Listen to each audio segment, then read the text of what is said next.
امام اعظم رحمہ اللہ کب آئے، کب پیدا ہوئے، کب دنیا سے گئے، یہ بات سوچنی، سمجھنی، سنانی، بتانی اور آگے سمجھانی اتنی ضروری ہے جتنی ضروری امام صاحب کے تعارف کی بات بھی نہیں ہے۔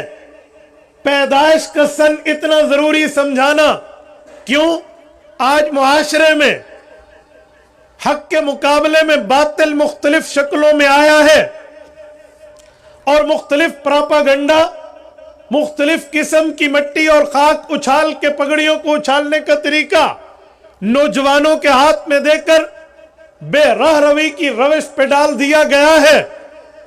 وہ لوگ سمجھتے امام ابو حنیفہ شاید کوئی ساتھ کسی ایک قریبی چک کے کسی امام کا نام ہے جو 10-15 سال پہلے ہوا تھا۔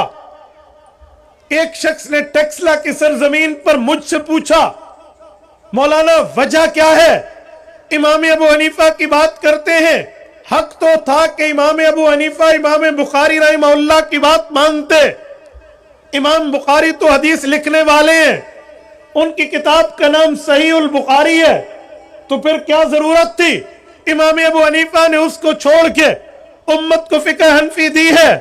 کیا حدیث پیغمبر کی نہیں ماننی چاہیے؟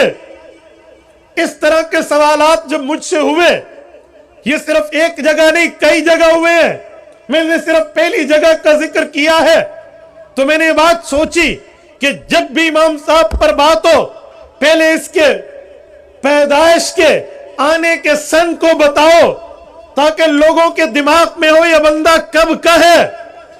میرے دوستو سنیے، دل کی تختی پہ تعویذ بنا لیجئے، امام ابو حنیفہ کب کے بندے ہیں؟ آپ جمعۃ المبارک کی نماز پڑھتے ہیں، روایات حدیث میں ہے لا جمعۃ الا بخطبۃ، خطبہ نہیں ہوگا، جمعہ کی نماز ادا نہیں ہوگی، تو منبر پہ خطیب اپنے ہاتھ میں عصا لے کر حضور پاک علیہ السلام کی حدیث خطبے میں سناتا ہے۔ رسالت مآب فرماتے ہیں خیر القرون قرنی ثم الذین یلونہم ثم الذین یلونہم، کہ اے لوگو میں تمہارا نبی تم امت کے 3 طبقوں کو دعا دے رہا ہوں، دعائے خیر دے رہا ہوں، ان کے حق میں اچھائی بھلائی بات کر رہا ہوں۔ یا رسول اللہ وہ 3 طبقے کون سے ہیں؟ فرمایا خیر القرون قرنی، میرا زمانہ جب تک میں تم میں دنیا کے اندر موجود ہوں، میں نے اللہ سے منوا کے اس زمانے کو صاحب دعا زمانہ قرار دیا ہے۔ ثم الذین یلونہم، صحابہ کرام کا زمانہ میری دعائیں لینے والا زمانہ ہے۔ ثم الذین یلونہم، صحابہ کے شاگرد تابعین میری دعائیں لینے والے لوگ ہیں۔ تو 3 طبقات، 3 زمانے اللہ کے رسول کی دعا کے مستحق بنے، دور نبوی، دور صحابہ، دور تابعین۔ حضور پاک کے شاگرد کو صحابی کہتے ہیں، صحابی کے شاگرد کو تابعی کہتے ہیں۔ ان 3 زمانوں کو دعا میرے پاک پیغمبر نے دی ہے۔ کس نے دی ہے؟ بولتے نہیں ہے، مجھے سب کا جواب چاہیے، کس نے دی ہے؟ پاک پیغمبر نے۔ کتنے زمانوں کو دی ہے؟ ہاتھ اگر اللہ نے آپ کو دیا تو انگلی پہ مجھے جواب دے، کتنے زمانوں کو دی ہے؟ مجھے بتائیے کتنے زمانوں کو؟ 3 زمانوں کو۔ ان میں پہلا زمانہ، صرف میں نے بات نہیں کرنی، میں نے آپ کے دماغ میں رٹوانا ہے۔ پہلا زمانہ حضور پاک کا، دوسرا زمانہ، تیسرا زمانہ تابعین کا ہے۔ سنو، یہ 3 زمانے شروع کب ہیں، ختم کب ہیں؟ حضور پاک کا زمانہ حضور پاک کے دنیا سے رخصت ہونے کے بعد پورا ہو جاتا ہے۔ حضور دنیا سے گئے ہیں، سن 11 ہجری ہے، قصر حذف کریں تو 10 ہجری۔ پیغمبر کا زمانہ سن 10 ہجری سے لے کر 110 ہجری تک، جب تک پیغمبر کے آخری صحابی اس دھرتی پر موجود تھے، صحابہ کا زمانہ وہ 100 سال ہے۔ ابو امامہ باہلی ہوا صدی ابن عجلان وہو مات من الشام بالصحابت الرسول علی وجہ الارض.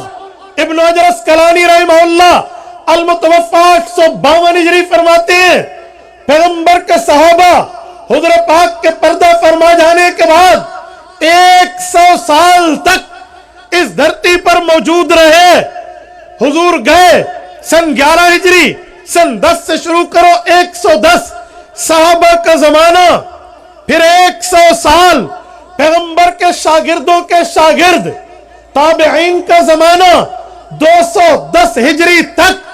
اب آؤ امام ابو حنیفہ کے اوپر پیدائش کب ہے، کام کب کیا، وفات کب ہے، مشن و مسلک و مذہب و ایمان و دین کی اشاعت کس دنوں میں کی، جن سے پڑھے وہ کون تھے، جن کو پڑھایا وہ کون تھے، جسے لکھوا کر امت کو دیا وہ کیا تھا. میرے دوستو امام ابو حنیفہ کب پیدا ہوئے ہیں؟ 3 روایات موجود ہیں. ایک روایت ہے کہ امام صاحب کی پیدائش سن 80 ہجری میں ہے. اگر یہ زمانہ لیں تو امام اعظم رحمہ اللہ 90 100 110 30 سال صحابہ کے زمانے کی سعادت حاصل کرتے ہیں. توجہ قائم رکھنا. دوسرا قول ہے سن 70 ہجری.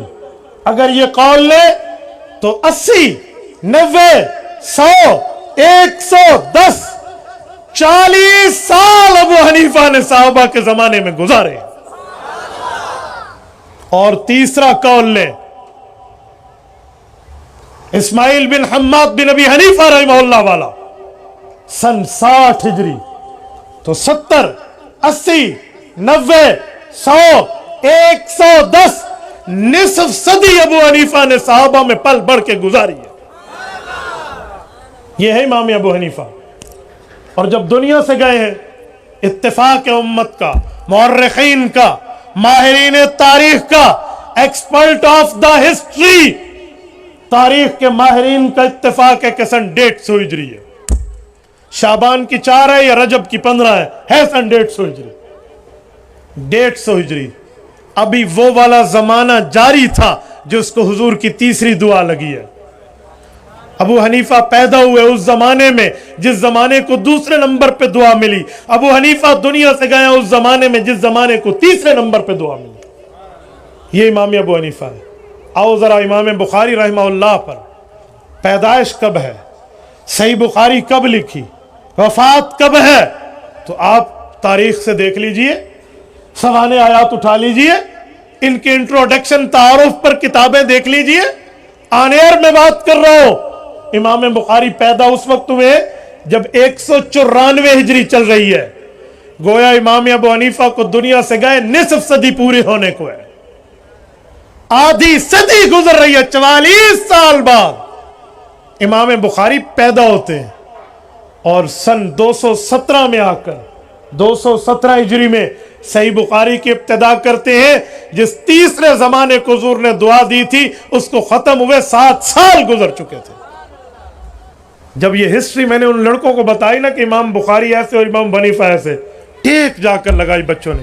اچھا امام ابو حنیفہ اتنے پہلے کے بندے ہیں. میں نے کہا تو کیا سمجھتا ہے 88 چاک دے امام نے اجی 7 والی کسی مسجد نمازہ پڑھا دے رہے، اجی بچے نو ناظرے پڑھا دے وا. اے خدا کے بندے، امام صاحب کے تعارف پر آپ امام صاحب کے معاملات پر آگے بتانا سیکھیں. میں اسی لیے کہہ رہا ہوں اگر ہم یوں تعارف نہیں کرائیں گے تو ہم کیسے بتا پائیں گے.